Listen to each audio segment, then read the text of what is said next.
En estas lecturas de León Zuleta y esta conversación que propongo con sus textos, hay un tema que me llama mucho la atención. A León le recordamos porque se le ha nombrado, ha reconocido como una figura clave al hablar él de libertad sexual, cómo la libertad política tiene que ver con la libertad sexual.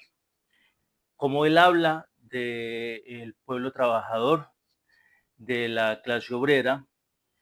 pero también habla de otros sectores. Y en este caso quiero referirme a uno que es central, me parece, en sus planteamientos y tiene que ver con los y las jóvenes y lo que él nombra la condición juvenil o lo juvenil. En ese sentido, dice León en la entrevista de la cual recogen apartes en la cosmovisión del yo, el ser siempre está en proceso, no hay sujetos terminales. Por esa razón seré eternamente juvenil, no joven, en el sentido de que lo juvenil tiene la oferta de riesgo, de reto, la capacidad de adaptación y acomodamiento a lo nuevo, a las perspectivas actuales o a situaciones complicadas, conflictivas, difíciles. Este, entre otros, era un sector social entonces de especial atención para León, los jóvenes o también, o más bien lo juvenil, como lo dice en el texto, y de allí plantea unos asuntos que me son útiles, que me sirven y que pongo en diálogo con mis planteamientos sobre la disidencia, pero que él también nombra, él también habla de la disidencia en algunos de sus textos. En Juventud y Autoritarismo, ponencia presentada al primer Congreso de la Juventud Trabajadora convocado por la CUT en 1989, dice: la segunda parte tiene que ver con las maneras de existencia y de articulación de la juventud en ese régimen de relaciones de poder, una de las cuales es la relación de clases, otra la de los sexos, las del conocimiento, las relaciones intrainstitucionales, intrafamiliares, de los grupos de edad o de raza y de diferentes prácticas sexuales o religiosas, etcétera.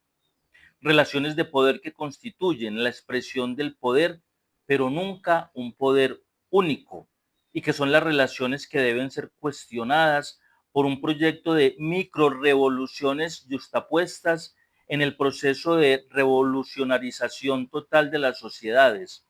a partir de la situación microfísica que cada elemento soporte en el engranaje social. Este texto, para mi gusto, supremamente bello, nos señala varios asuntos que tienen que ver con la noción de las identidades que nos permite ver hoy, décadas después, pero que en ese momento estaban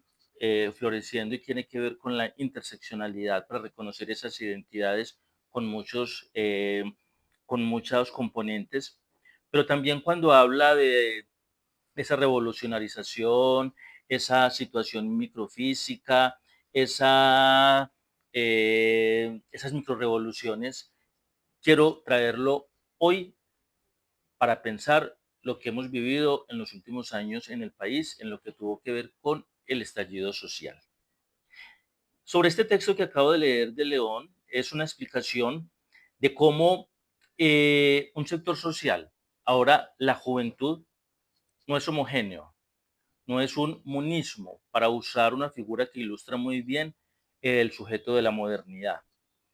Pero León hace una lectura de la multiplicidad vinculada a las relaciones que además son de poder y que son múltiples. Pienso pues en la matriz de dominación de la cual nos habla Patricia Hill Collins, en la interseccionalidad de Kimberly Crenshaw,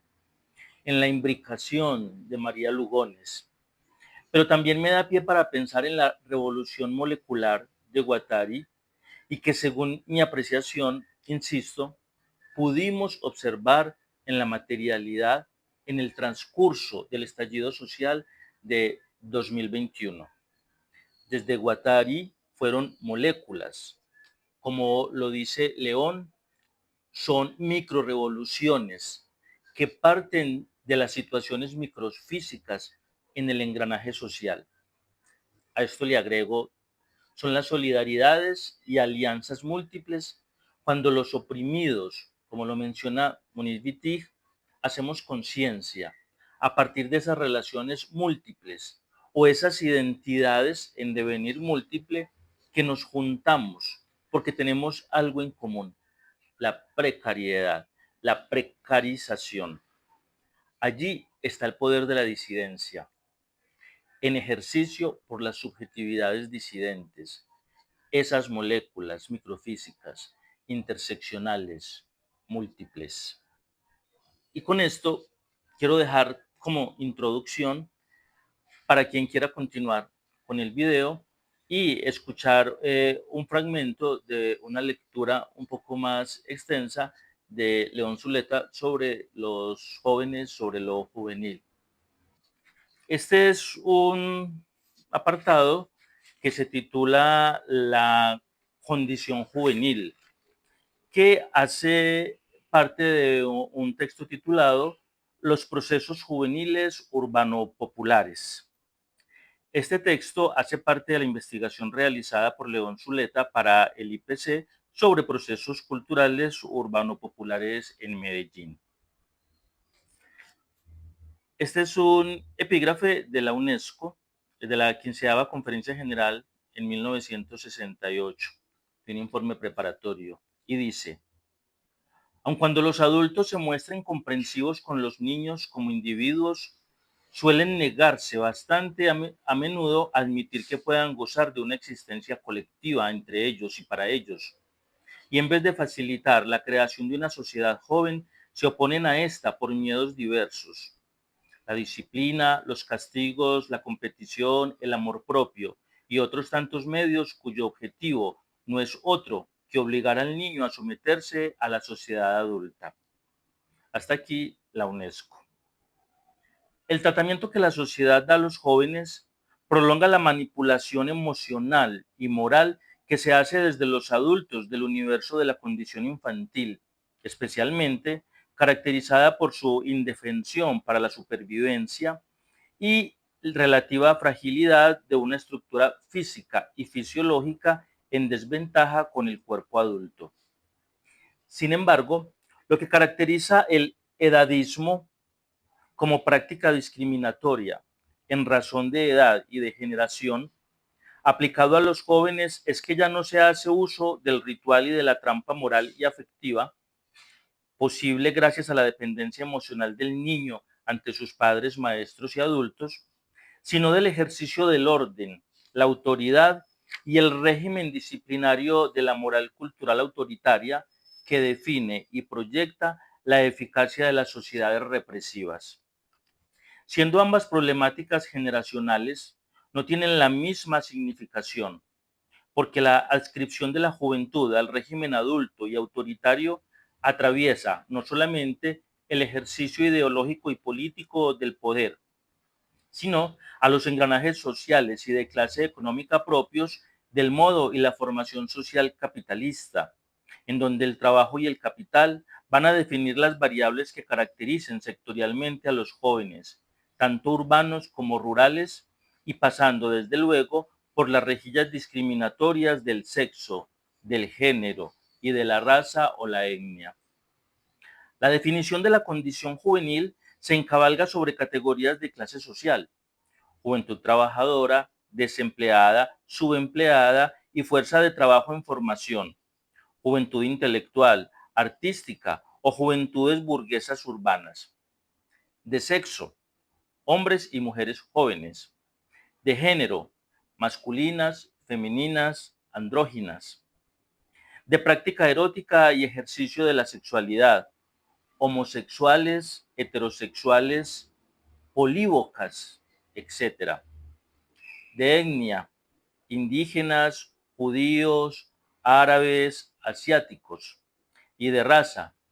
negra, mestiza. Y nos invita a pensar esta multiplicidad en una matriz que unifique la mirada tanto lógica y metodológicamente como en lo social e histórico, en la perspectiva simbólica cultural que nos convoca. Entenderemos mejor esto cuando observemos la escena en que transcurre la diferenciación social generacional, el espacio sociofamiliar y la iglesia desde la infancia. Luego, todo un proceso de sociopedagogización y de masmediatización en los centros educativos.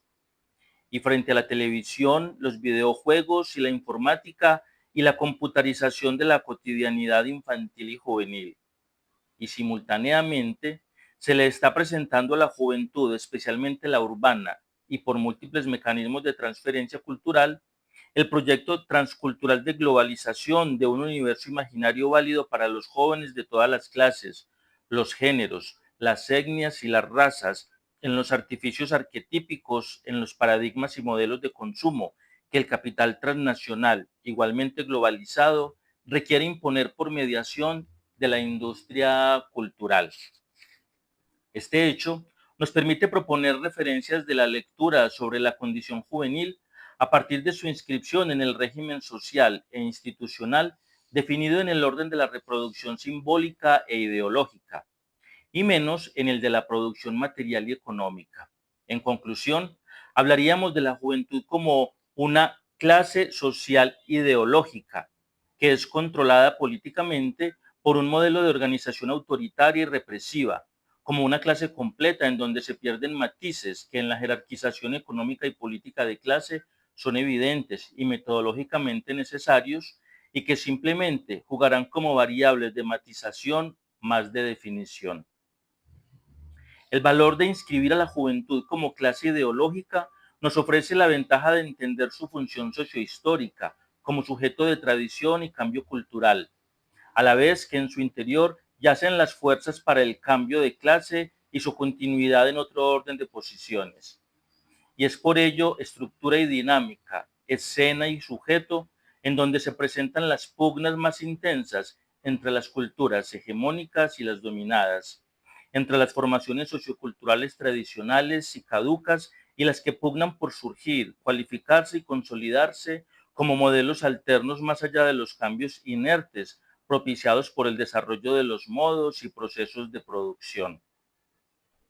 Con todo, la juventud también presenta matices por los espacios de realización de su rol como estudiantes, pobladores barriales, trabajadores, deportistas, intelectuales, militares, varones o mujeres, enfrentando allí diversos antagonistas, contradicciones y planos de conflicto autoritario, en donde, además de las diferencias con los adultos que allí dominan por ley, norma, inercia y moral, pueden compartir con ellos otros planos de interés cuando se trata de luchar contra los efectos del capitalismo y de la hegemonía burguesa en el Estado de Derecho. Es decir, que muy bien pueden presentarse dos campos de conflicto,